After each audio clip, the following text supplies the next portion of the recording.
Back with another YouTube video. Welcome to the Gift of God, and I am Shy. The impossible is possible with God. Why don't you quit? Why don't you give up? Why are you still chasing that dream? Why are you still building that house? Why are you still working on yourself? Why? What are you doing? Why are you still trying to build that boat? You still in the same place you were last year. You'll never get further than where you are right now. Why are you studying? Why are you going to school? Why are you're 60 years old and you're going back to school? Why are you doing this? Why are you trying to get that PhD? Why are you trying to get your doctorate? Why are you trying to be this and why are you trying to be that? Why are you chasing that? It's not going to happen. Why?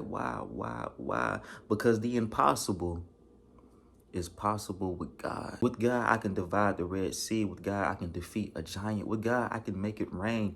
With God, I can stop time. With God, I can kill a lion. With God, I can be strong as Solomon. With God, I can be fast as Flash. With God, I can build an ark. With God, everything is possible with God. Nothing is impossible with God. I can be in prison and be out by tomorrow with God.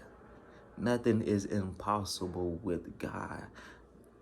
You want to know why I have crazy faith and tenacious faith and why I never quit and why I never give up and why I'm still chasing a dream? Because with God, everything is possible. What's impossible to man is possible to God. I can heal people with God.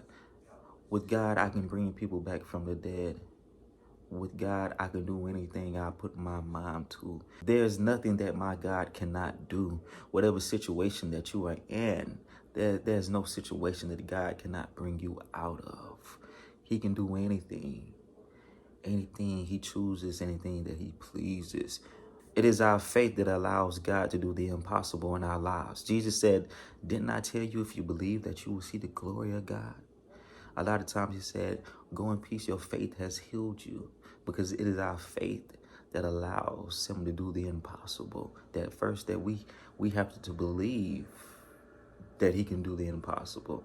I am not saying that it is our faith that gives God his power, for God doesn't need us at all. God has complete power and control over everything, and he does what he pleases. It is not our faith that gives God's power, but God is big on believing. He wants us to believe in him. He wants us to believe. He's big on believing. If you believe him and have faith in him, that he will show you what he can do. He will show you his power. It isn't that he needs us, but he wants us to believe him. So what do you believe? Do you believe all the wonders that God did in the Bible? If you believe that, then why don't you believe that God can fix your finances?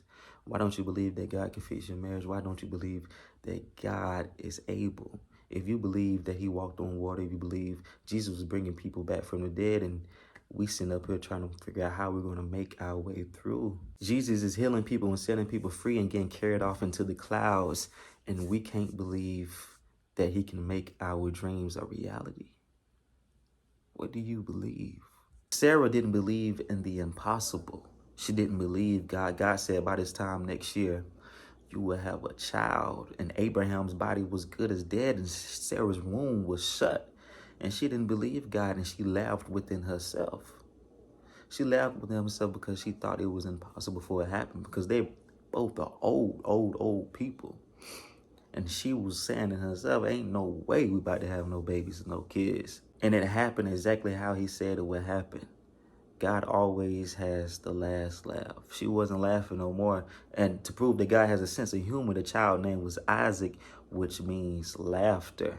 What are you laughing at that you think is impossible? Who are you laughing at that you think that they can't do what they say they can do? If God be on their side, nothing is impossible. He will always have the last laugh. Can a man go up into space? Can a man walk on the moon? Back in the day, way back in the day, that would have been considered impossible. But it happened. So ask yourself, what is my impossible?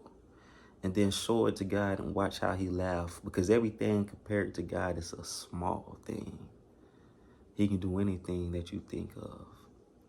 He's able to do it. He wants to do it. And your faith unlocks the door for him doing it in your life.